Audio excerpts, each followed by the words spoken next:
second. My camera doesn't look like it's working on the screen yet. Yes, because we are here to. It's better close this room to come to StreamYard. Okay. Thank you and sorry for all that, but technology. Okay, let's go out here. Okay.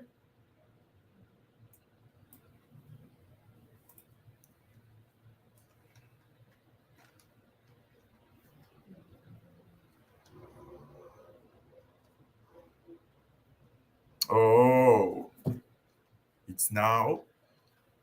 Please say something.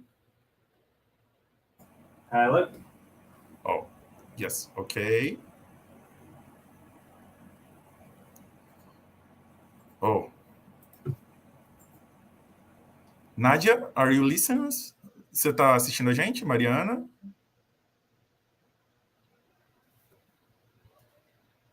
Conseguem nos ouvir?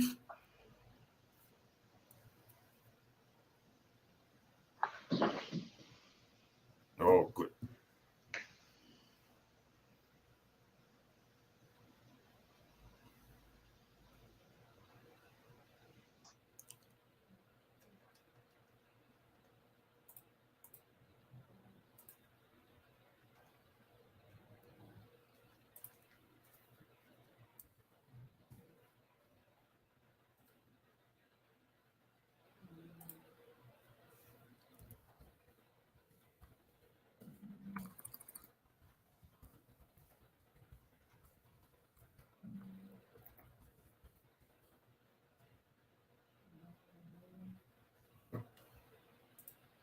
Let's wait some minutes because of the problem, technical problem, to about change the link.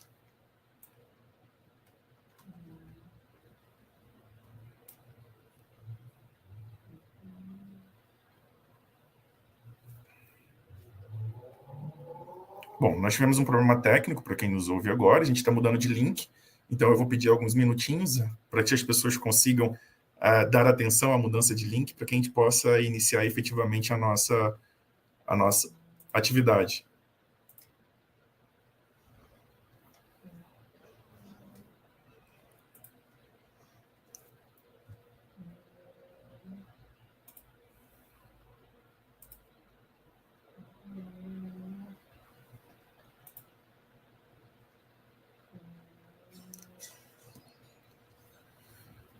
Bom, boa tarde a todos. Professora Vivian, professora Nádia, Paulo Russo. Bom encontrar com vocês aqui nessa nossa primeira atividade oficial do programa, recebendo um colega da Universidade de Birmingham, professor Alexander Hall. Em alguns minutos a gente inicia, tivemos um problema técnico, precisamos mudar de link. Então, por conta disso, eu vou esperar mais alguns segundos antes de efetivamente iniciar, que a gente já passa para a palestra.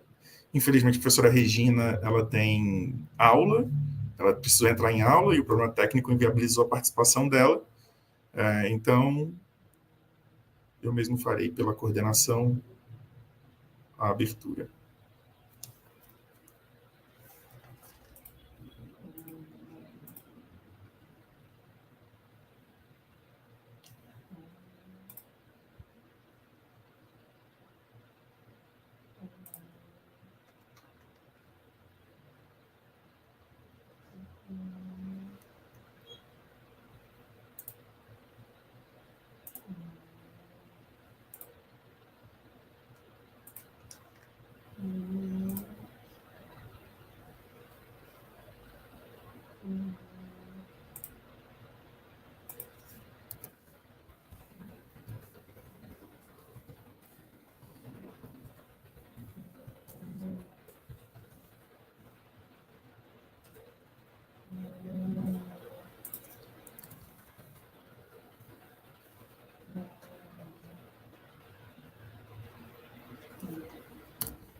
Bom, boa tarde a todos. Eu acho que já deu tempo suficiente de fazer a migração. Enquanto isso, a nossa equipe também vai continuar no link antigo, direcionando as pessoas. Boa tarde a todos que estão aqui com a gente. para essa atividade. É uma aula inaugural do programa de pós-graduação em Geografia da UERJ. Então, a nova coordenação, que é composta pela professora Regina, que esteve até agora conosco, mas infelizmente precisou sair, e por mim, que sou coordenadora adjunto, a gente gostaria de dar boas-vindas a todos os nossos novos alunos, a todos os alunos do programa de pós-graduação, mestrado, doutorado, assim como também os alunos de graduação que nos assistem por aqui também. Então, a gente dá início, a partir dessa aula inaugural com o professor Alex, de uma atividade que vai ocorrer ao longo do ano. Então, é uma tentativa de aproximação e abertura de diálogos, de espaços de diálogos no nosso programa, que está sob a chancela de ciclos de palestras de 2022. Então, todo mês, a gente vai ter a oportunidade de ouvir um pesquisador trazendo novas questões teórico-metodológicas para o campo da geografia, assim como também pessoas que não são da geografia, mas que trazem uma importante contribuição dentro da ciência geográfica. Então, a nossa perspectiva é colocar todos a ciência geográfica, sobretudo os alunos do programa de pós-graduação, em contato com essa produção de conhecimento que acontece em todo o mundo. Então, hoje a gente inicia com o professor Alexander Hall. Ele é um pesquisador de História das Ciências, então vou fazer uma breve introdução do Alex. Now I will introduce you, Alex, ok? Professor Dr. Alexander Hall, University of Birmingham, do Reino Unido. Ele é historiador das ciências, com ênfase na história ambiental, explorando a história das ciências na mídia popular. Suas pesquisas colocam em evidência como os cientistas ganharam posição de especialização na sociedade e usam a mídia para a comunicação de teorias complexas ao público. Ele tem alguns estudos focados principalmente naqueles famosos documentários da BBC, que chegam através do Fantástico, sobretudo pela gente, que falam sobre histórias e ciência, né, trazem ciência para o grande público. Entre 2018 e 2021, foi presidente da Comissão Internacional de História da Meteorologia, é integrante do projeto multidisciplinar Science and Religion, Exploring the Spectrum, lidera a equipe do International Research Network for Studies of Science and Belief in Society, e é integrante da British Science Association. Alex, it's a pleasure to receive you, talk to you, and explore ideas about your research. So the time is yours. Thank you so much to be here. I'm so glad to the acceptation of our invitation to be here, and thank you. Thank you, Antonio, and hello, everyone. I will just share my screen with you now. So you should share. Do you know? Okay. I think there so, is an option share slides here above our window. Okay.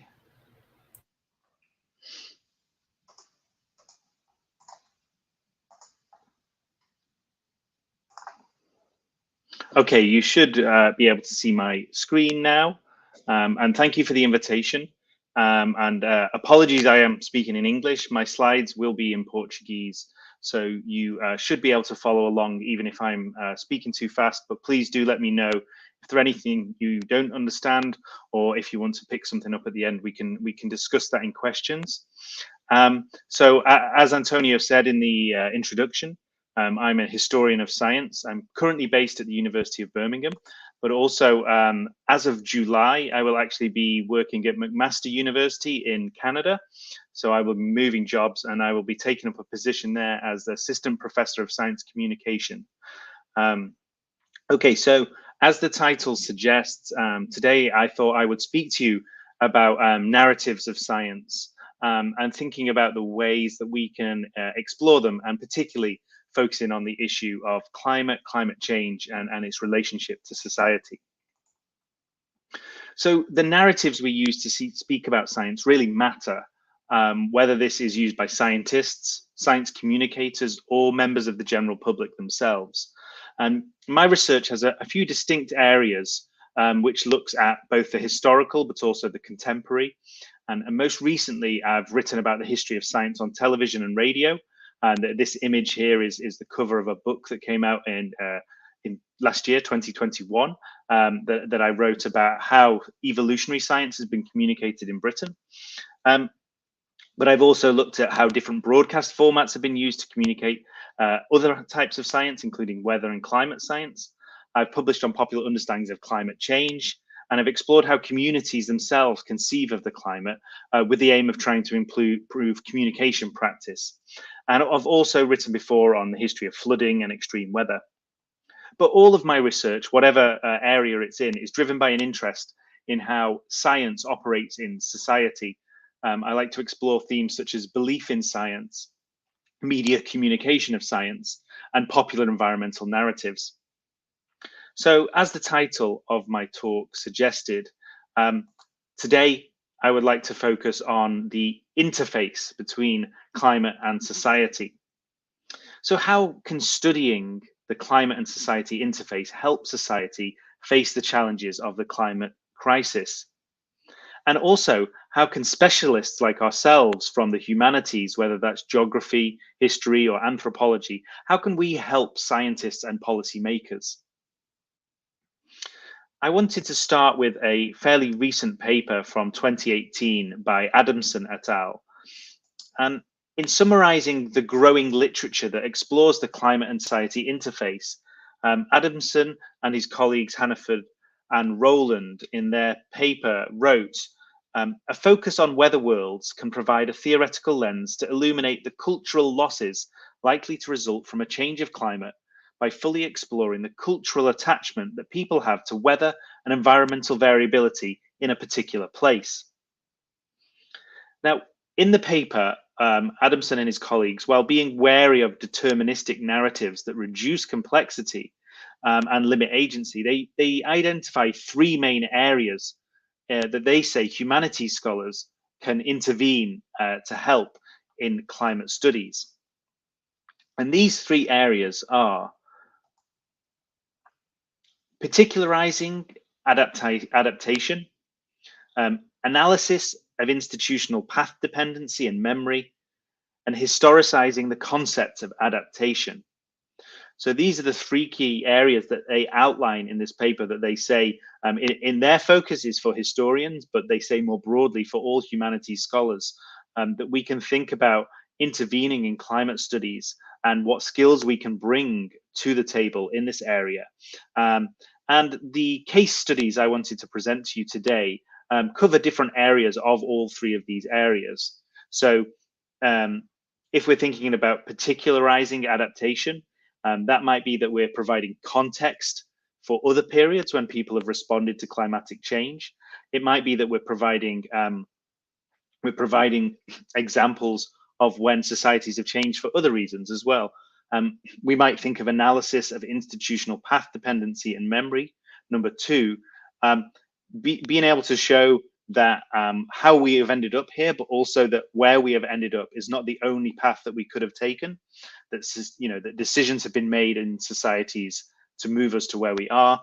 And the area there I am most interested in is the second part, is memory, and how this works in society. And then thirdly, historicizing the concept of adaptation itself. And not just adaptation, there are lots of areas where historians and other humanities scholars have done work to show how our understanding of even the word climate has changed greatly over time, or say other people in geography, for example, have done some great work showing how the concept of climate varies by culture.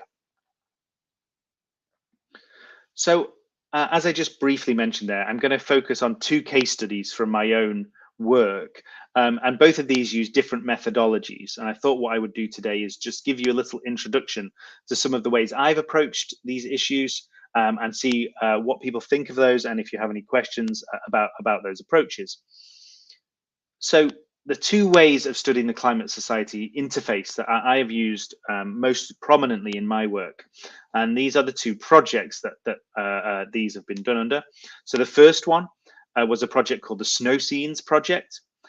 This operated at the community level. It, on one level, provided climatologists with new historical data, but it also worked to highlight how rural communities in the United Kingdom have an intimate knowledge about their climate and environment. The second example is about weather and folklore. So this is looking at local and community history, looking at regional language, dialect, different aspects that can help us understand the history of weather in a certain place. And in this study, I was interested in how I could help inform better communication of science, particularly climate science. And this study really highlights that when we're speaking about climate science, we have to understand community relationships with the climate and the environment. Okay, so I'll start with the first project, the Snow Scenes project. This is an overview of one of the papers that came out of this project. I worked with my colleague Georgina Enfield on this work at the University of Nottingham. Basically, in its most simplest form, the project aimed to travel around a rural region in the northwest of England and collect community memories about snow and severe winters. There was two reasons for this. The first was that the meteorological records for this region were quite limited. There was only one weather station. So whenever there had been severe winters, all they had was the data from one weather station. And so we were trying to build on that. But then secondly, that in this region in the northwest of England, severe winters are getting much less and less. So they're getting less severe, they're getting less frequent. And this is a trend that we can observe for at least 70 years now in this region. So we were interested in capturing some of the knowledge around snow and ice in this region before it was lost. As far as how we captured this, we used a mixed methods approach. This included recording oral histories with community elders, with prominent figures in the community. It also included asking people to submit written memories. And also we did things like focus groups where we got groups of people to discuss specific winters. And these personally narrated accounts showed us how different individuals and communities used the memory and the narrative around the winters to incorporate past extremes into their own social histories and the lives they were living. And then we also went on to discuss with them how these past experiences informed their current understandings of the climate that they lived in. So here is a postcard from the study. And so on the left-hand side of the screen is in this region in the 1920s. This is a card from a climatologist who used to collect snow measurements in the region in the 1920s and up to the 1940s. And this is his postcard that he used with farmers and landowners to send their records of snow. And so we tried to recreate this, and our postcard is on the right-hand side. And we left these in community centers, in museums, in shops, in pubs, in bars, and people could write their own memory about the winter, and then they could post them into us, and we collated them and put them into a database. So just to give you an idea of the kind of things that we received, here we see some of the formal records for the region, the limited records for the region. But here is what I would like you to focus on is a quote from one of the participants who sent this in via email. And they said, "I was living on the shore of Ullswater," and that's a lake, "in the winter of 1962-63 at the Outward Bound Centre. The A592 was closed south of the Brackenrig Hotel, and meat for the school was left there. When I skied along the road to fetch it, I was unaware that I went over the top of a car. I knew on the return only because I took a different line and I saw a gleam of paint in the snowdrift. The snow was over the hedges. When I cleared the snow, I saw there was a car in the drift unoccupied. My ski tracks went over the top. Ullswater froze, and someone drove a small car across the lake near Pooley Bridge." Now, this quote has a lot of different things we were interested in it. Part of what we're interested in was the intergenerational aspects. So for some of our younger participants in the project, they had never seen snow this deep in the region. We were also interested in how memory works to create narratives. So, for example, the car being driven across the lake near Pooley Bridge. This was actually remembered by lots of participants in the project. And it turned out that this had actually been widely reported by the media, and it appeared in all the national newspapers as well. So what we were actually finding is most people, when we asked them a follow-up question about this, they didn't actually know about this event themselves. It turns out they had seen it in the media and perhaps remembered it more because they'd seen it in a newspaper.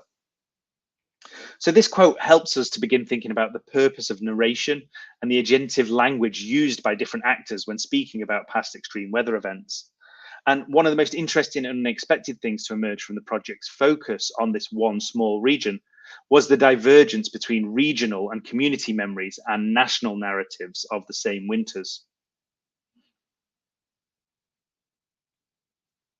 So another method we used in this project, and this was we used in focus groups and workshops, and this was visual prompts. And I worked with a local archive, and they had thousands of photographs from the early 20th century of the region, but they didn't have a record of where these photographs had been taken. So whilst I was traveling around the region, I tried to locate as many as possible. And then I melded the photographs with the same location today. They weren't always on the exact same dates, but they were at the same time of year. And so what we could start to do is see the different changes in the landscape, whether that's human interactions or whether that's because of changes in climate. And this is one of those images. And these images work very well, especially when we were talking to younger people in the area who had no experience of things like lakes freezing or deep snow. And so this was an image, I made about 15 of these images, and this one is called Skating Through Time. And this shows local servicemen from the military in 1947 playing ice hockey on the frozen lake, and the same lake today, which has not frozen now for, I think, around 30 or 40 years. Okay, so that's the first case study I wanted to talk to you about today. But the second one is a more recent project that I undertook. And this involved more traditional historical research to explore the role of folklore, national or local identity, and how urban populations relate to their own weather and climate. Now, the focus was on what I call a meteorological myth. And this was the myth that Manchester, in the northwest of England, one of the first ever industrialized cities, is a particularly rainy city. It's definitely meteorologically average, both for total rainfall amounts and the number of wet days per year.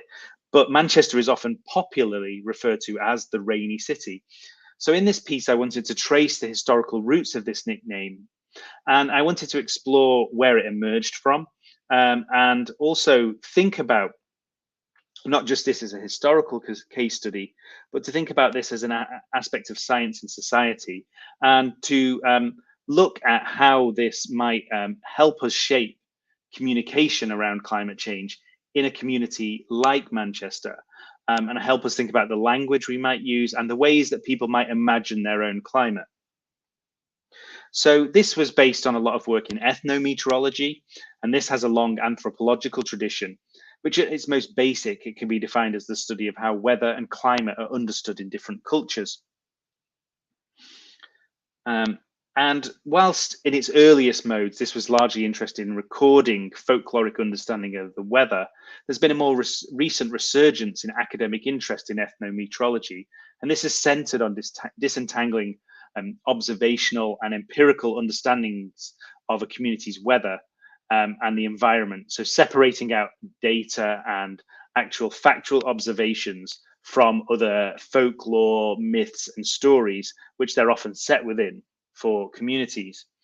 And much of this recent work takes quite a reductive focus, which simply seeks to extract information, knowledge, and data which is useful for contemporary climate scientists. And then often this is situated in wider scholarship on traditional ecological knowledge. And a lot of that work is obviously in settler-occupied territories. Indigenous populations are the focus.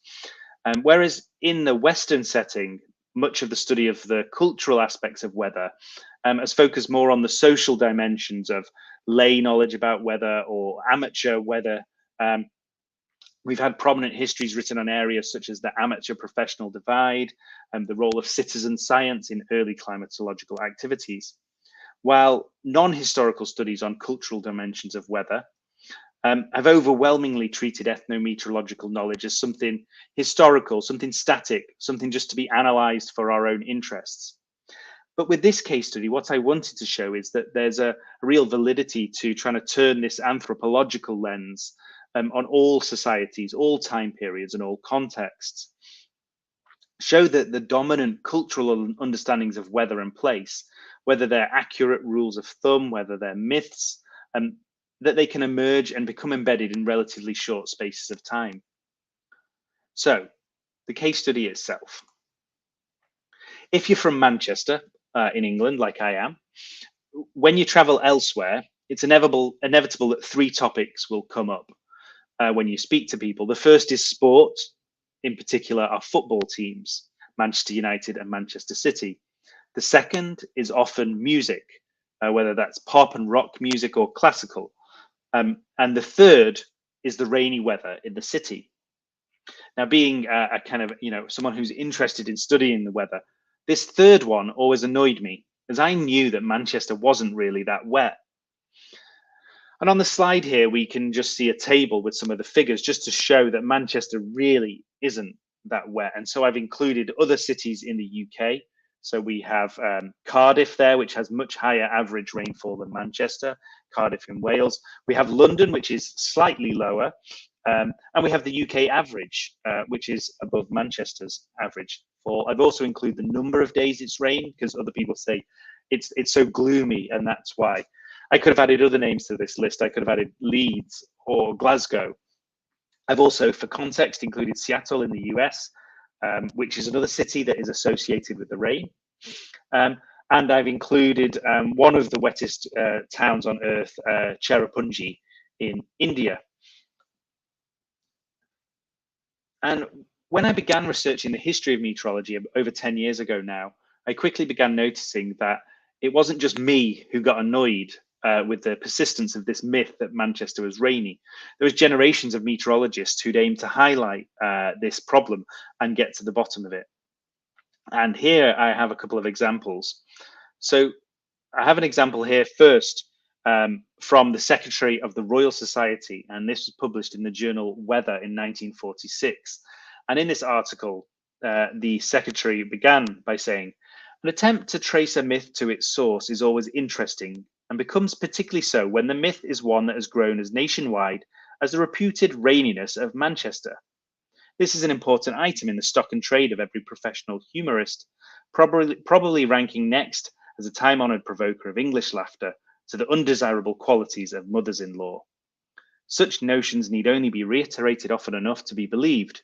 In books, lectures, and over the radio, meteorologists have repeatedly emphasised that Manchester normally gets little more than average general rainfall for England, and that out of 100 days, 47 ordinarily pass without a measurably shower. All these efforts give the libel its quietus are of no avail. So far from dying out, it seems to gather strength and credence as the years go by." So this is as far back as 1946. We have an academic saying that he's frustrated that everybody thinks Manchester is rainy because it really isn't, and he has the data. And it wasn't just meteorologists. This is from the Guardian newspaper in 1961, which is saying the same thing, that this is not really a rainy place. So I tried to dig deeper and see if we could go further back and see where's the earliest place we can find this reference. And so I traced this back to an 1898 article by the director of the British Meteorological Office, Robert Henry Scott. And astoundingly, in this there's Robert Henry Scott on your slide. Astoundingly, even in this 19th century article, Scott was already trying to disprove absurd statements that in Manchester hardly a day passes without rain. And Scott then traced this idea that Manchester is rainy back to a European treatise of 1881, which says that since Manchester's industrialization, the number of rainy days has increased considerably. A lot of people disagreed with Scott's interpretation here. When he discussed this at the Royal Meteorological Society, one person opposed this and said, In manufacturing towns, the sun is almost always obscured by smoke haze, and the smoke particles fall back to earth laden with moisture that has condensed on them, thus making the air always feel damp, the streets always grimy, and giving all the sensations of a wet day. Unfortunately, Scott's paper, he didn't give a full reference for this 1881 European paper, which he said had popularized this hypothesis.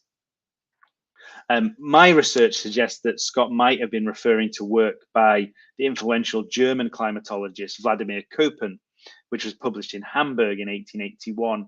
However, Köppen's work in 1881 doesn't reference Manchester at all. But something that is clear is that at least from the 1790s onwards, Manchester regularly featured in scholarly discussion of rainfall measurement in the UK. And in the late 19th century, during the time Scott was writing, measurements for Manchester were regularly discussed by members of the British Rainfall Organisation and the Manchester Literary and Philosophical Society. Something that comes through from reading these early records is the idea that meteorology was new, meteorological observation was new, and even the idea that we could compare climates between places was fairly new. So far, we've kind of seen that meteorologists have spent a long time trying to explore why Manchester has a reputation for being rainy. And the emergence of this hypothesis that industrial activity increased rainfall in cities, typified by this quote on your screen, emerged from wider research, which in the 1850s, scholars have been trying to empirically understand the effects of industrial pollution on all kinds of air, all kinds of urban spaces and the air within them. And given Manchester's position, it's not a surprise that it featured heavily in research in this area, most famously via the experiments of the Scottish chemist Robert Angus Smith, which began in the 1850s.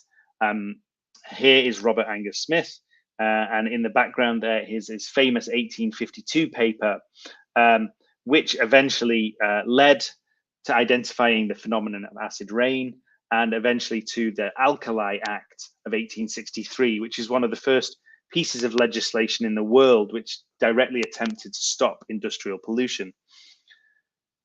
And the research of Smith and other like-minded chemists working on these environmental issues also supported and fueled the work of allied social activists who were campaigning for better conditions for workers in Britain's industrial cities during the second half of the 19th century.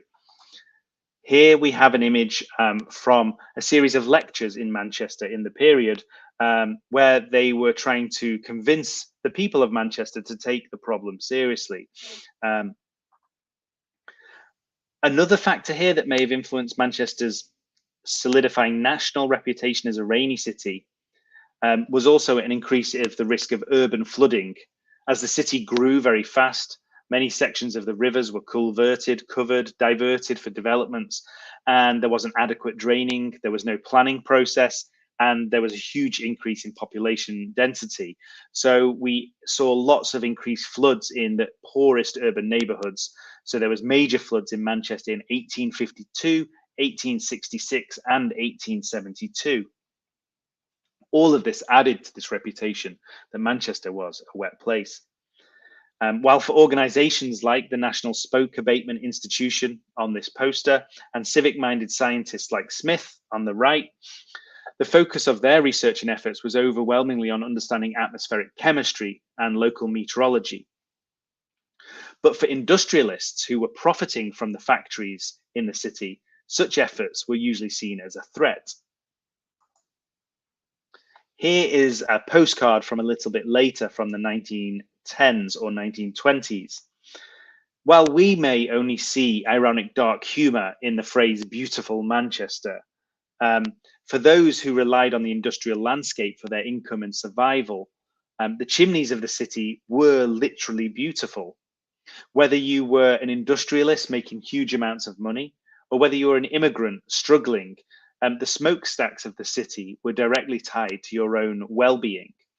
And here we must remember, despite the efforts of organizations like the Smoke Abatement Institution, in the working classes, there was very little support for smoke abatement until after the Second World War. So why Manchester and the surrounding areas were at the epicenter of the industrialization in the 19th century is a question many historians have looked at for decades now. And since at least the 30s, economic and social historians have attempted to show that the popular idea that the damp climate was a determining factor. So the common popular idea is that Manchester industrialized because it had the perfect climate to process cotton. Now, historians have routinely shown that this isn't true, that there are many other places and towns in the region that have a better climate for processing cotton.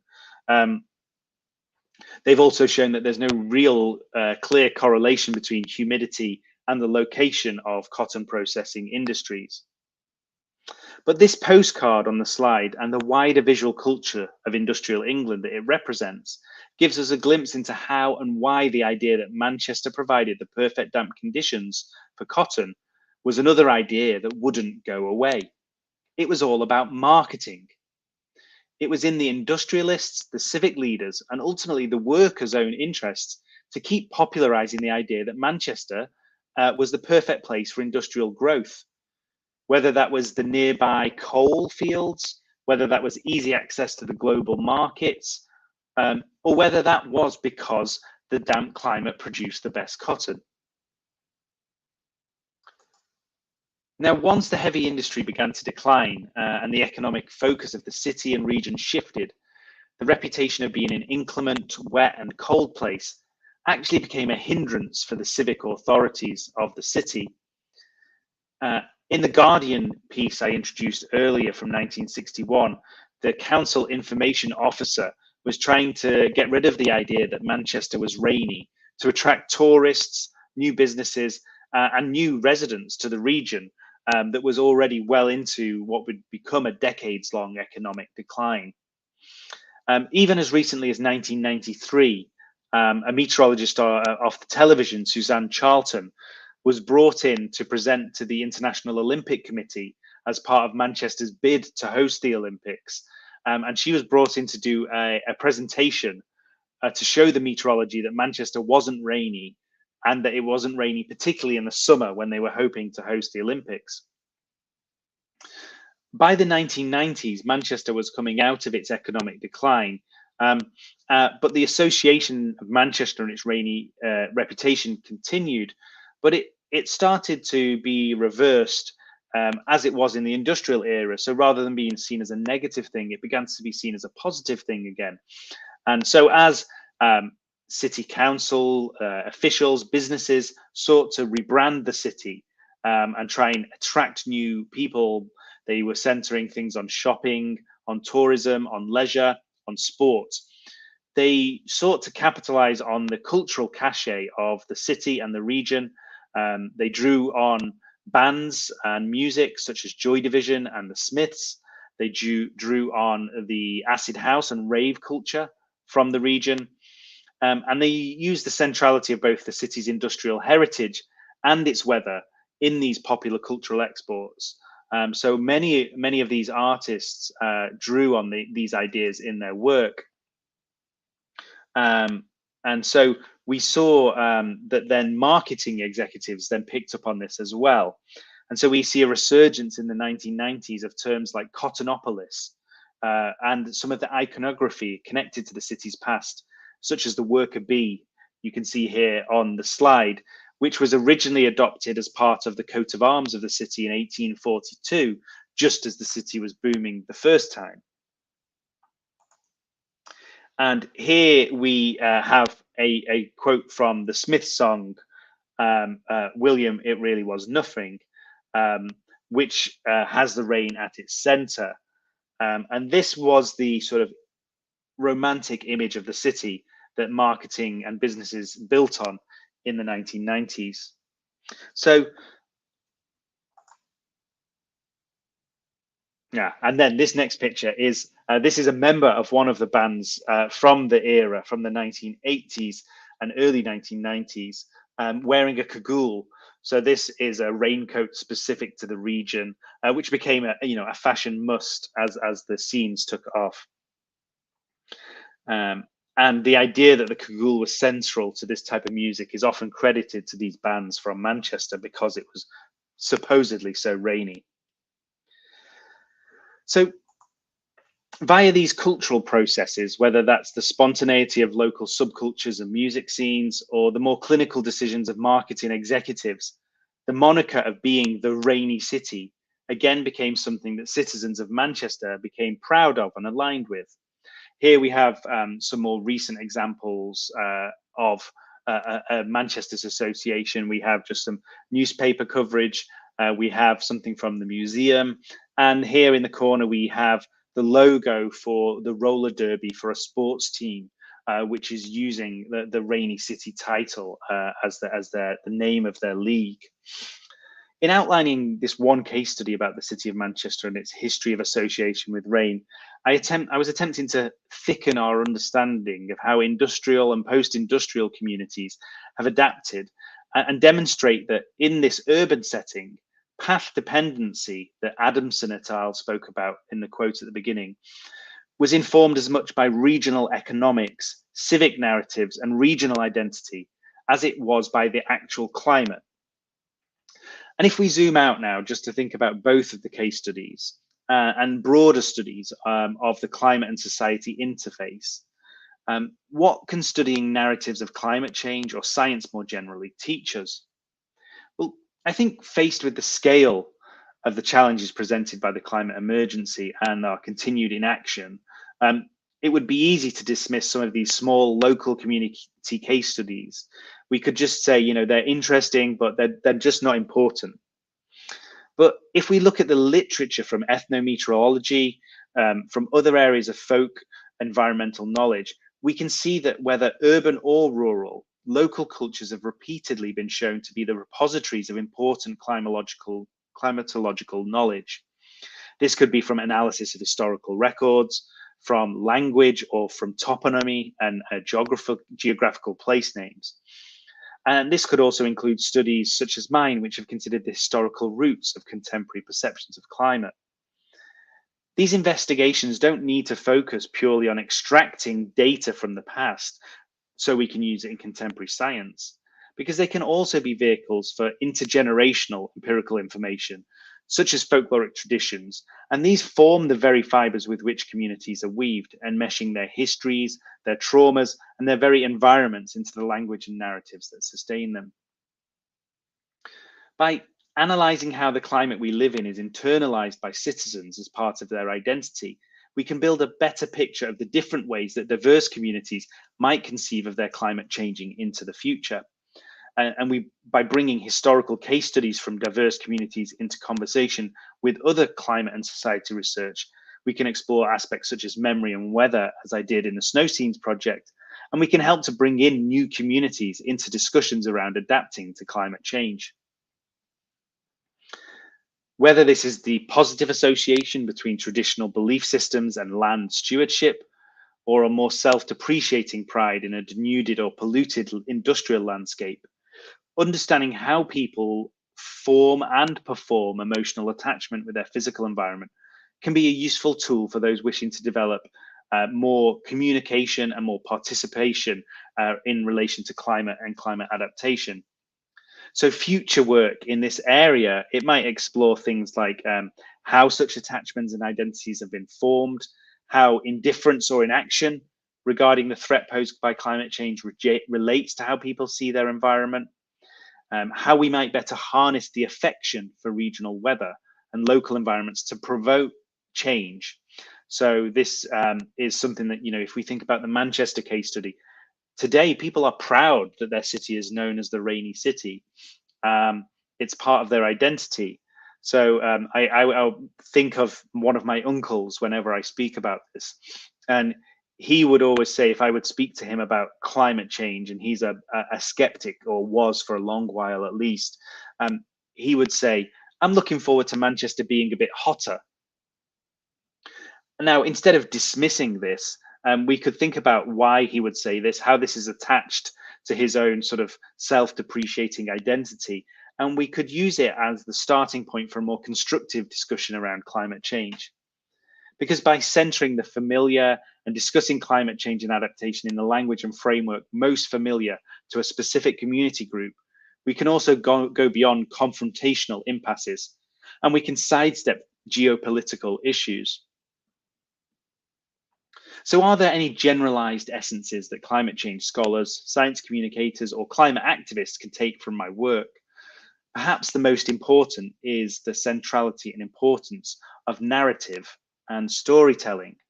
So I started with the title today saying I wanted to talk about narratives of science. The scholar Martha Nussbaum argues in the book Love's Knowledge that storytelling is the way in which emotions are told, expressed, and understood most successfully. And so moving from academic work into public spaces and becoming active and trying to influence society, we must understand and be imaginative with the narratives we use to communicate science, or that scientists use to get their ideas across. But also we mustn't be limited by the stories we already know, because these stories already have a beginning, a middle, and an end. And our aim with climate change is to help empower communities that we are working with to see long into the future, despite the threat of a changing climate, to understand how they might be able to adapt to the challenges they face. So to achieve this, we must co-create narratives that envelope community identity and individual differences into a positive pathway forward for climate adaptation.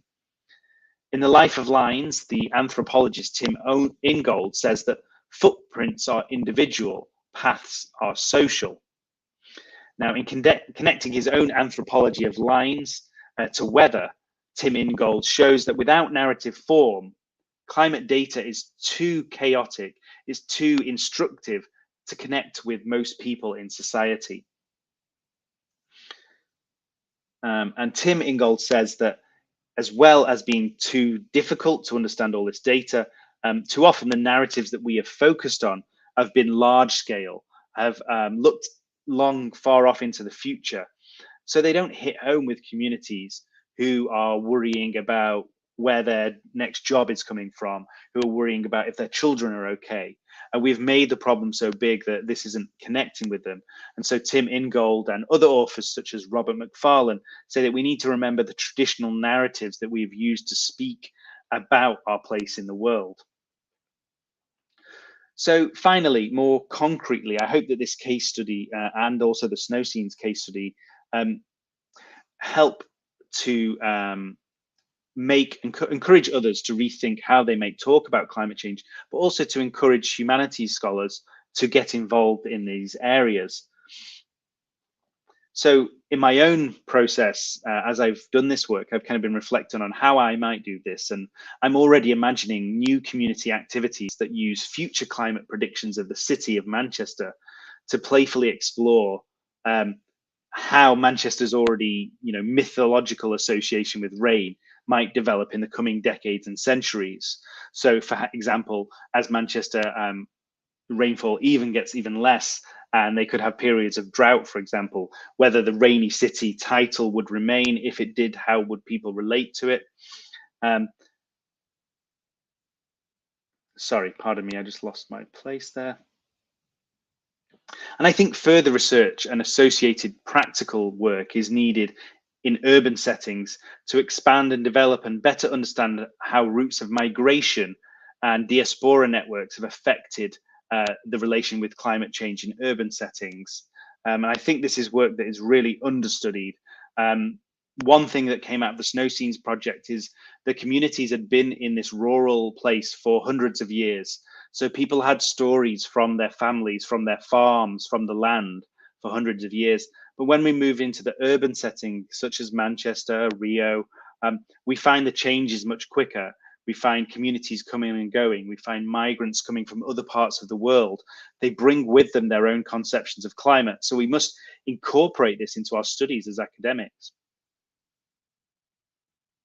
So for me, by asking people from Manchester to reflect on their relationship with the rain and how they hope this will look in the future, I turn to familiar language and narrative forms that they will be familiar with. And this will be useful for help in processing things like climate anxiety and grief, and also overcoming psychological barriers to changing behavior in relation to it. And so the case study of Manchester shows us that such tactics and associations need not focus on highbrow or esoteric or romantic concepts. We can strip it back to its bare bones. And this example reminds us that our approach to talking about climate within communities must be rooted in the traditions familiar to that place. So for people from Manchester, stereotype, class identity, humor, stubbornness, these are some of the touchstones they're familiar with. So in this context, these are the narrative tools we should use to talk about this science. In the 1946 Weather article, where he first talked about the Manchester myth, the author asked the question, do Mancunians, that is people from Manchester, do Mancunians encourage the fiction that their city suffers from a peculiarly wet climate? Well, I think whether we are talking about Victorian industrialists, alternative musicians such as the Smiths, or contemporary marketing brochures, the answer is an overwhelming yes. And as I have argued, histories of popular science and science communication studies too often ignore these cultural dimensions. The fact that citizens actively encourage a fiction about their own climate has real implications for how we engage with the communities in relation to climate change, how they might mitigate this, and how they may adapt. Okay, I think I will leave it there. Some of the literature I used today is on this final slide. The 3 bullet points at the top of the 2 papers from the projects I spoke about, and there's also the Adamson paper there, and I believe these will be shared with you. I have the PDFs, so these can be shared with you, so you can read these in your own time if you're interested. And I will also share the PDF of this book here, which informs a lot of my work. I think it is now, is unfortunately now out of print, but I have a PDF version, so you can share that. And as you'll see listed there, there are 9 chapters that are case studies on Brazil. A lot of these come from people in anthropology, but also from history as well. So I think this would be interesting for you. And also here is a picture of me when I briefly came to Rio in 2017 for a conference. But yes, thank you for listening. And I would love to discuss any questions you might have. Was the last conference, yes? The International Association was the last one? Yes. Yes. Yes, I was there. So thank you so much, Alex. It's so amazing, your point of view, to bring new highlights for comprehension, how social science could help us to understand better the climate change. It isn't only about physical process. There are cultural and social process behind it too. So the points you bring us is so interesting and move us to produce here in Brazil and South America cultural perspectives about climate change. We try to it here in UERJ, but you need to be more stronger here too. Thank you so much for your presentation. Now I will highlight some spots in Portuguese with the audience, okay? Bom, gente, agradecer aqui a todos que ainda continuam com a gente, com essa apresentação incrível do Alex, esses pontos interessantíssimos que ele traz para a gente, com uma nova perspectiva de apresentação ou de estudos a respeito das mudanças climáticas e dos fatos climáticos, a partir de uma perspectiva cultural e a partir de uma perspectiva social, dessa interação que é muito clara à geografia sobre relação sociedade e natureza. Então ele traz da história, mas também da geografia histórica como um input necessário para a gente começar a fazer essa abordagem de compreensão de como as ciências sociais elas conseguem trazer pontos importantes e fundamentais também para a compreensão do termo das mudanças climáticas. E aí ele traz para a gente a sua fala baseada num clássico texto de 2018 do Adamson e colaboradores sobre justamente como as ciências sociais, sobretudo a história ambiental, consegue trazer a sua discussão e contribuir para a temática de mudanças climáticas. Então ele vai destacar os 3 pontos fundamentais que são tidos, que são defendidos nesse texto do Adamson em 2018, que é justamente sobre a particularização da adaptação, a análise das trajetórias de dependências institucionais e de memória das próprias instituições, e também a historicização, a necessidade de uma historicização dos conceitos, não só do conceito de adaptação, mas também do conceito de clima, existe uma conotação cultural também, sobretudo quando a gente quer trabalhar com narrativas, que é a proposta do Alex, quando trabalha com narrativas, perspectivas históricas. Então, quando a gente fala dessas particularidades da adaptação, a gente está falando de um resgate histórico sobre as situações que servem como base para a gente entender as políticas, as medidas de adaptação ou má adaptação, assim como as sociedades lidam diretamente com a adaptação, com as mudanças climáticas, com impactos meteorológico-climáticos. Então, é uma contextualização histórica interessante para a gente também olhar o futuro e entender com os olhos do passado o que aconteceu, quais foram os processos sociais, culturais e históricos por trás desses processos de adaptação, assim como pelos impactos que uma determinada comunidade, uma comunidade localizada, sofre ao longo da sua história e a sua relação com esses aspectos climáticos. Depois vem essa pathway institutional, essa trajetória institucional que busca justamente valorizar como as instituições lidam com o conteúdo de adaptação. Então, é fundamentalmente essa perspectiva mais burocrática, formal das instituições que compõem o local, como é importante resgatar essa história de adaptação, sobretudo a partir dessas localidades, para poder fazer frente e entender essas trajetórias, essas narrativas e as ações que são tomadas ou até mesmo a não ação, que é importantíssimo, e assim como tem uma necessidade latente e significante de revisitar constantemente os conceitos que nós utilizamos, porque muitas vezes há uma compreensão não muito bem associada a alguns conceitos. Então, tem alguns conceitos que têm lá suas definições para mais de uma definição. Então, isso faz com que a gente tenha essa necessidade constante de fazer essa historiografia da nossa ciência, dos nossos conceitos, como o próprio conceito de adaptação e de clima também, que ao longo da década de 20, a partir dos anos 2000, tem uma operacionalização muito mais matematizada associada ao conceito e que, na verdade, a gente precisa trazer essa ruptura e trazer essa nova abordagem em relação ao que é clima, porque não existem só os processos físico-matemáticos para a compreensão desses processos, e é isso que o Alex traz para a gente a partir dos dois exemplos que ele apresenta. O exemplo do projeto Snow, né, das cenas de neve, assim como o projeto de Manchester, que ele traz para a gente duas perspectivas metodológicas de abordagem desse conhecimento climático para poder trazer luz questões que são importantes para a compreensão e, sobretudo, para fazer com que a população compreenda também esses conteúdos de mudança climática, entender a percepção, as narrativas construídas, que é alguma coisa que aproxima muito as ciências atmosféricas ou ciência da mudança climática, assim como a geografia e a história, a esse conhecimento e passar a forma como a gente passa esse conhecimento para as populações. Então, ele traz o método 1, que é esse método do snow scenes, das cenas de neve, que aí esse método das cenas de neve, ele relata para a gente que foi uma perspectiva muito, muito interessante, que tiveram alguns processos associados, que ele, né, o foco dele principal de pesquisa, que ele diz, são os eventos extremos. Ele está preocupado em compreender como os eventos extremos atingem a população e ficam na memória da população e das instituições. Então, ele desenvolve um método de alguns passos para poder explorar esse conteúdo. Então, o primeiro passo é que o projeto é amplamente divulgado na mídia regional das localidades onde ele fez o estudo,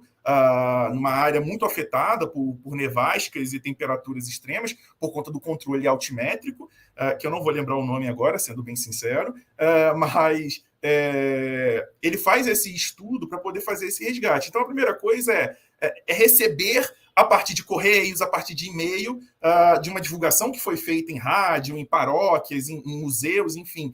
Foi feita uma grande divulgação sobre o projeto, e aí eles coletam informações livres das pessoas que querem contribuir sobre a história de eventos extremos associados à neve, associados ao frio, que essas pessoas guardam nas histórias, suas histórias ou histórias de sua família. Então, elas são livremente convidadas a fazer essa contribuição. Então, essa contribuição é feita de forma online, por e-mail, por postal, por hoje em dia a gente nem usa isso, correios, tá? Por correios, justamente para não ter essa pressão, as pessoas ficarem livres de compartilhar as suas histórias no seu tempo. Então, isso é um passo muito importante da metodologia.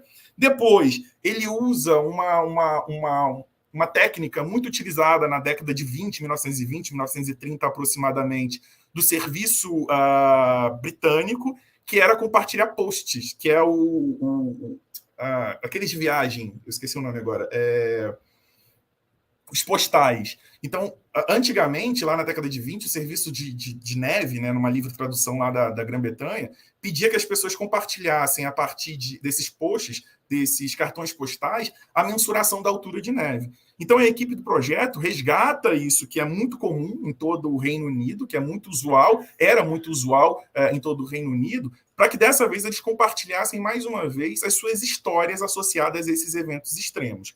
E aí, depois que teve todo esse momento de coleta de informações livres, e também tinha um canal na internet, a partir de blogs e tudo mais, para poder fazer essa coleta, teve o workshop, então aquele workshop que ele mostra aquela figura, em que eles são convidados, a partir desse workshop, a partir de comandos visuais, a retratar a realidade. Então, na verdade, esses workshops com a comunidade era um momento que os pesquisadores iam diretamente à comunidade ouvi-los e, sobretudo, fazer um resgate do material que estava disponível sobre aquelas histórias, fotografias, diários familiares, áudios e por aí vai, que tudo isso faz parte de um histórico que o projeto resgatou para compreender a relação dessa população com a neve especificamente. Então, tem um grande espectro de compreensão. Foram 156 participantes, e nesse grande espectro de coleta dessas informações variadas, foi possível compreender a relação dessa população, com a neve, e, sobretudo, discutir os impactos de uma possível mudança climática, trazendo esse aspecto de mudança climática, tirando a mudança climática de um cenário futuro e intocável, para a realidade dessa população, que era uma população rural. Então, a grande diferença entre o método 1 e o método 2 que ele apresenta para a gente, que nesse método 1, em relação às cenas de neve, ele está explorando comunidades rurais, basicamente. Então, ele está trabalhando com a história, com as narrativas de populações rurais, que, mais uma vez, muitas vezes, não foi a própria pessoa que está respondendo que viveu, mas foi uma narrativa, uma história que está dentro do alicerce familiar, que chama tanta atenção, que fica nos relatos familiares, e a família como um todo se apropria dessa história e passa essa história para frente. E aí ele cita, por exemplo, que grande parte dos pesquisados, eles usam como exemplo o congelamento do lago. Então, o congelamento do lago, inclusive, que teve uma posição na mídia regional e na mídia da Grã-Bretanha de uma forma ampla, é um dos eventos de muito destaque, que é alguma coisa que a gente já usualmente utiliza aqui nas pesquisas em historiografia no Brasil, é que esses grandes eventos, muito que provocam danos muito severos e ganham a mídia, eles tendem a ficar mais tempo na memória popular. Então, geralmente, são esses eventos que merecem atenção quando a gente vai trazer essa perspectiva. Mas a importância do método é que esse método que o Alex apresenta para a gente nesse projeto de pesquisa é interessante porque ele não usa o respondente, né, a pessoa que está respondendo, exclusivamente como uma parte da pesquisa. Esse respondente, na verdade, esses entrevistados, eles não são mais uma fonte de dados. Eles não são, na verdade, coparticipantes dessa pesquisa, porque eles que estão trazendo as suas impressões, eles que estão trazendo elementos fundamentais que ajudam, numa perspectiva histórica, fazer essa compreensão da relação dessa população localizada no tempo, em um momento histórico específico, com o clima. Então, é compreender essas toponímias, é compreender essas relações da sociedade local com os atributos climáticos e reverter isso num conhecimento científico para que seja possível estabelecer uma comunicação científica com a população. Então, não ter só uma comunicação unidirecional, ciência e os seus termos técnicos, que muitas vezes não estão acessíveis para a população ordinária, para a população que não é acadêmica, e trazer informações para a academia para fazer um resgate processual, um resgate histórico desses processos de interação. O que a história tem para dizer para a gente, quando a gente faz esse resgate histórico, o que essa história tem para dizer para a gente sobre adaptação, o que essa história tem para dizer para a gente sobre os eventos extremos, a institucionalização da adaptação e dos aspectos climáticos, de mudança climática e eventos extremos que estão associados a essa sociedade. E aí, em seguida, ele apresenta um segundo método, que foi em Manchester. It's Manchester? It's the city of Manchester. It's Alex? Ok. Ele apresenta um segundo caso da cidade de Manchester, que é vista como uma cidade muito chuvosa. Né? Tem um folclore, ele fala, um folclore, um mito associado a Manchester de ser uma cidade muito chuvosa. Só que quando a gente vai explorar os dados dessa cidade, efetivamente não é, em termos do Reino Unido, não é a mais chuvosa, não é a que tem mais dias chuvosos em todo o Reino Unido, ainda assim é o que se reconhece, é reconhecida, tem esse folclore, tem esse mito, tem esse lugar na cultura popular de que é sim uma cidade mais chuvosa. E aí ele traz alguns elementos para compreender esse aspecto. A gente tem ali aspectos do próprio processo de industrialização. Então, Manchester foi o epicentro do processo de industrialização e por ter essa atividade industrial tão desenvolvida em Manchester, sobretudo capitaneando regionalmente esse processo de industrialização, existiam processos físicos ali que podem ajudar a explicar o porquê dessa percepção. Então, não necessariamente Manchester, pensando friamente, é a cidade mais chuvosa do Reino Unido, mas existem processos ali que trazem uma percepção associada aos poluentes. Esses poluentes fabris industriais, eles provocam uma precipitação, uma sensação de umidade mais elevada, que faz com que talvez a percepção das pessoas estejam associadas a uma cidade, a uma localidade mais chuvosa. Quando, na verdade, não é e nunca foi. Não é um processo de mudança climática. É um processo de construção que foi acontecendo social e cultural, que aí são reforçadas. São reforçadas pelo quê? Pelo time de futebol. Então, ele traz para a gente a logomarca do time de futebol e logomarca da cidade, que mostra que tem a chuva como um papel principal na representação dessa cidade. Tem a música também, então ele trouxe alguns exemplos de letras de música que reforçam essa posição de Manchester como uma cidade chuvosa, e inclusive na moda também. Ele trouxe o exemplo de como a moda se apropriou das capas de chuva em Manchester e usou esse aspecto cultural da capa de chuva muito utilizada, né, e vendida como uma imagem, um símbolo da moda local também. E tem, obviamente, os aspectos associados às pesquisas científicas que foram desenvolvidas sobre chuva ácida, sobre eventos extremos climáticos relacionados à inundação. Então, ele citou aqui 3 anos de grande referência de eventos de inundação que aconteceram em Manchester, mas que tem muito mais a ver, não com o aspecto chuvoso, mais uma vez, de Manchester, mas sim com a falta de um planejamento. Então, a gente está sofrendo, a gente está numa área de intensa industrialização, essa área de intensa industrialização se converte facilmente numa expansão urbana significativa e uma expansão urbana nos moldes de ausência de planejamento ou de lacunas de planejamento que fazem com que eu tenha toda uma alteração de cobertura e uso da terra, e cobertura e uso da terra sou eu que estou falando, né? Ele fala mais especificamente em relação aos padrões de drenagem. Então, com estrangulamento de rio, desaparecimento de alguns rios, né? Ocultação de alguns rios, e isso vai fazendo com que esses eventos eles tornem-se cada vez mais frequentes, né? Então, esses exemplos que ele traz para a gente, né, que vai se debruçando e vai fazendo a sua argumentação, ele mostra alguns pontos para a gente que eu anotei alguma coisa aqui. O que é muito importante para a gente, em termos de geografia, na fala que ele faz ao final, é destacar as escalas. A escala, e ele fala isso para a gente, essa pesquisa dele mostra para a gente, que a escala da compreensão dos processos, de ocorrência dos processos, é fundamental. A gente está trabalhando de mudanças climáticas que se desenvolvem em termos de uma escala mais planetária e global, mas isso não está presente no cotidiano em termos de mudança climática. O que a gente está na presença do cotidiano são essas experimentações climáticas, meteorológicas que as pessoas têm no seu cotidiano, de lidar diretamente com esses aspectos meteorológicos climáticos, Então, a gente pode citar aqui no exemplo, isso sou eu que estou falando, não foi o Alex, mas a gente pode citar, por exemplo, Terra da Garoa. A gente tem uma construção em relação a São Paulo, como Terra da Garoa, por exemplo, para citar um dos exemplos. Então, isso entra em termos de mito, entra em termos culturais, para a compreensão desses processos. Então, é a partir dessa intermediação do que acontece no local, do que está na história do local, com esses processos de mudanças climáticas em níveis mais elevados, que a gente encontra aí na escala um elemento fundamental para a gente poder ter essa compreensão desses problemas. E aí é justamente nessa cultura local, com as suas toponímias, com a sua geografia histórica, que a gente encontra elementos narrativos, que a gente encontra elementos concretos para começar a falar efetivamente de mudança climática de uma forma que esses conceitos, essas categorias, que a apreensão desses fenômenos esteja ligada ao cotidiano das pessoas. Deixa eu ver se eu tenho mais alguma coisa aqui importante.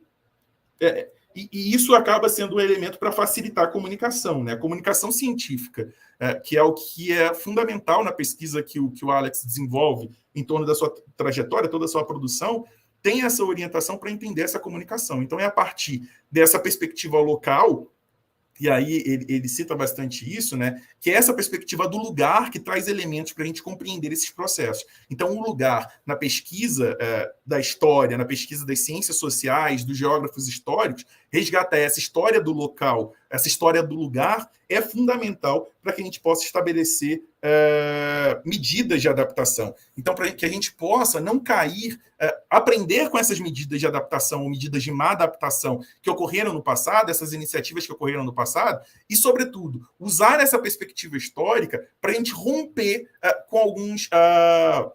como que eu posso dizer?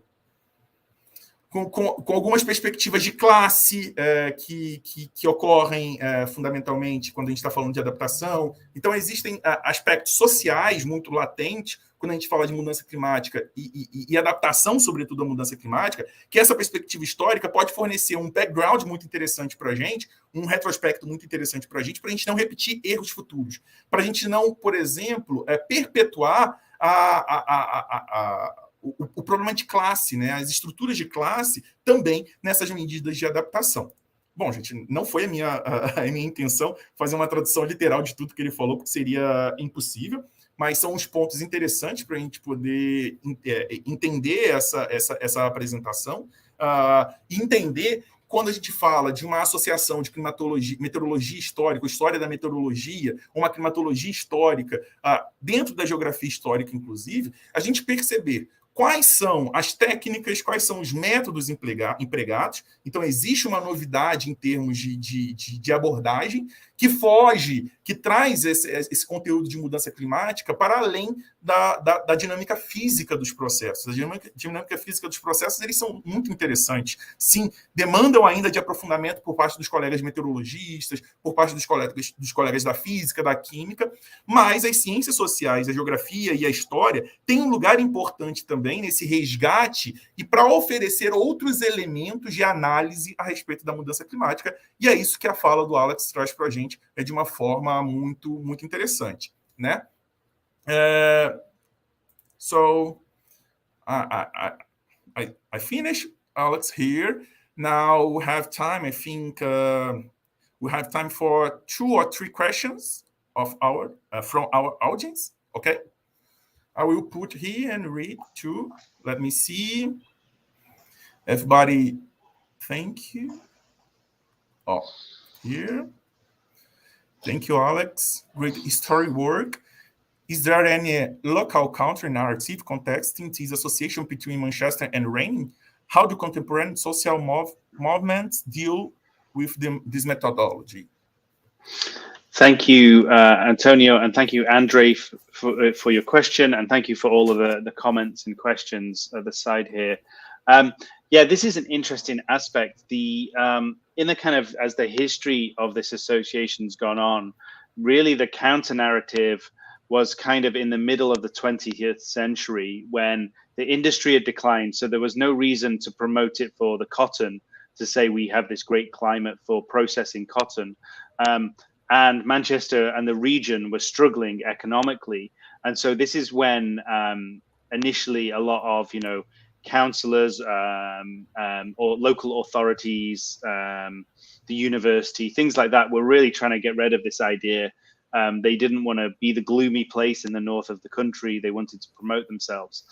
But it's kind of then this subversion that happens in the late 20th century where they realize, actually, you know, the fact that these bands from Manchester sing about the rain, we can sell this. You know, the fact that when people tune in to watch the football, it's raining again, we can sell this. And so they kind of flip that on its head and becomes a positive. But then I think as far as how social movements deal with it, I'm not sure it has been dealt with. I think if you spoke to most people who live in Manchester, they would genuinely believe that it's quite a rainy place. It is relatively rainy, but, you know, if we compare it to the tropics, it's not rainy. If we compare it to other cities in the UK, it's not that rainy. And I think it's generally one of those things that's just, you know, it's trivial. Like, people don't take it. It's just, you know, that's what it is. You know, there's lots of sayings and dialect and idioms attached to it. So, you know, they say people from Manchester are born with gills like a fish. You know, all these things that are just, and it's not taken seriously. But when we start to think about climate change, scientists usually start from a very serious position on this subject, but there's going to be a disconnect. And so this is when we might speak to a community, and the first response you might get is, well, I'm happy my climate's going to be warmer or drier, because we're kind of approaching it thinking they will speak and understand climate in a very technical way, when they don't really, they experience it through a cultural lens. So I think it's kind of not been taken seriously because it's just one of those things. But actually, perhaps sometimes we need to think a bit more how we connect with these kind of myths. Thank you, Alex. Bom, sintetizando de uma forma bem trivial, ele mostra ele fala, né, em relação à pergunta que o André faz para ele, que a população, de uma forma geral, a gente precisa trazer esse conhecimento científico da mudança climática para a população, mas a população, as estratégias de adaptação não são criação de guerras ou coisas afins, na verdade, é para entender qual é o novo contexto, e muitas vezes um clima mais ensolarado é interessante para essa população, né? A professora Lucy tem aqui também tem duas perguntas. Lucy has two questions. First of all, great talk. Two questions related to snow scenes projects. Is there an effort to know the weather conditions behind the several conditions occurrence of 1962 and 1963? Yes, thank you, Lucy. So this is one of the interesting, so some of the start of a lot of this work started from colleagues in meteorology departments, in geography departments, who were interested in reconstructing climate. So they were interested in trying to find the exact weather conditions. And so some of the work that the Snow Scenes project grew out of was trying to develop databases using historical records to get a better picture of a longer period. As far as 1962-63 and the focus of the Snow Scenes project, that was fairly well understood at a kind of national scale in the UK of the weather systems and what happened. What kind of was interesting in that project, and we did pass on a lot of this information where there was empirical data to colleagues who could use that. So, for example, we had farmers who brought weather diaries, and so they had exact records of snowfall for, well, one farmer had it for 3 generations of his family. But what was very interesting is the very microclimate kind of conditions. So we had good data on the national picture, we had good data on the regional picture. But what we found from speaking to communities was people understood the snow and ice valley by valley in the upland region.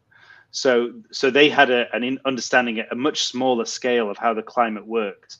And so in some of the other winters, which were less famous, there was winters that on the national record don't appear to be too extreme, but in the micro, in the very small geography areas, they were quite severe. So they had bad snowfall, even when the nearest city had no snowfall. So what we found is that these communities that were more exposed had a very detailed knowledge of this. And so my interest and my colleagues' interest was much more in the social aspects, but we did pass the data to meteorologists and geographers who used it in different ways. Bom, ele fala, respondendo a pergunta da Lucy, que existem sim dados em todo o Reino Unido, enfim, numa escala regional e numa escala nacional, em termos amplos, sobre esses dados, mas quando a gente vem justamente para uma microclimatologia, esses dados ficam um pouco mais difíceis, mas ainda assim, ele tem esse histórico que a Lucy pede ali, de 1962 a 63, mas o objetivo principal deles é resgatar essa parte histórica da percepção da população, enfim, a partir de diários, enfim, a partir dessas informações. Lucy has another question. How do you approach the people who gives the testimonials? Closed-ended survey questions with a limited set of answers options, or more open questions, respondents providing free testimony? Thank you, and also Lucy, I see your comment there about being a member of ICHM, and I will pass on to Jim, who I'm still in touch with, and also Cornelia, who I speak to regularly. But yes, so this is a good question, and this was a real challenge for this study, and in a way we kind of used quite an experimental methodology, and this is outlined a little bit more in the journal article in the PDF. And really what we try to do is a kind of a participatory approach which responded to the community. So we started with very open-ended approaches. So this was the postcards, and this just said, tell us about your memories of bad winters. And it was very open. And then from the postcard responses, we then had more detailed interviews with people, but we didn't want to arrive and say, okay, tell us about this winter, tell us about this year, tell us about this event. We wanted them to kind of come to us with their ideas. So we try to have a responsive method, but yeah, we give more detail in the paper about how we did that. A Lucy perguntou sobre a metodologia, né? Sobre se essa investigação, essas perguntas eram mais abertas ou mais fechadas. E aí o Alex responde que, na verdade, houve um mix das duas. No primeiro momento, quando eram enviados, sobretudo, os cartões postais, eles faziam perguntas amplas, e aí depois, quando teve a oportunidade de acessar essas informações com mais detalhes e saber do que se tratava, dos momentos, das recordações, da história que se tratava, a partir daí, essa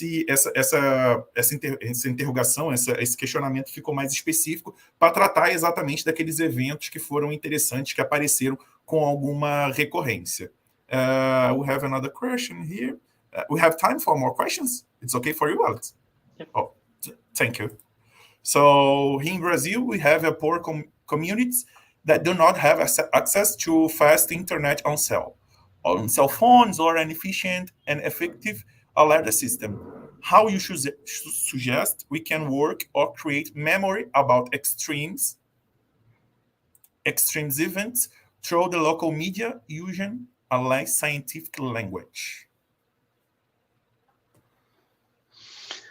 This is a very good question, and I think is something that I mean I haven't looked at in any context as vast as Brazil in scale, or as diverse in regions as Brazil, and so there will be specific challenges for every place, and I think it's a real challenge for how we work with communities across different spaces with different access issues. I have looked a little bit in the UK at the history. So back in my PhD thesis, I looked at the history of the weather warning systems in the UK and how they developed. And even in a country as small as the UK, when we go back several decades, the communication systems failed on many occasions. And there's a couple of famous floods where people died because the warning was not passed down the coast. And people died because they had no time to even phone the next town and tell them what was coming down the coast, and they were flooded and died. So even in a smaller country like the UK, this has been a problem in the recent past. and remains a problem if we think about trust as well. It's not just whether people have access to a warning, it's whether they will respond to it. I think as far as how we kind of gain that and how we use local media and what language we use, for me, it has to be things that take a kind of a dialogue approach, that do not, it's very easy for, an academic from Rio to parachute into another region, to arrive and, to come with something ready-made. But I think that these kind of systems have to be made in partnership and dialogue. And I think as we do that process routinely, colleagues have seen that there is a lot to learn. It is a two-way process. There is a lot to learn from communities who've been living in environments for a long time. They know them much more intimately than perhaps someone just studying data can ever know them. Ok, então a Nádia fez uma pergunta sobre a dificuldade de acesso de algumas populações aqui no Rio de Janeiro para acessar e guardar essas informações históricas, né, que são importantes para o tipo de estudo que a gente está tratando aqui. E o Alex falou que, na verdade, isso não é uma dificuldade muito exclusivamente do Brasil em termos de sua dimensão continental. Isso também acontece em outras partes do mundo.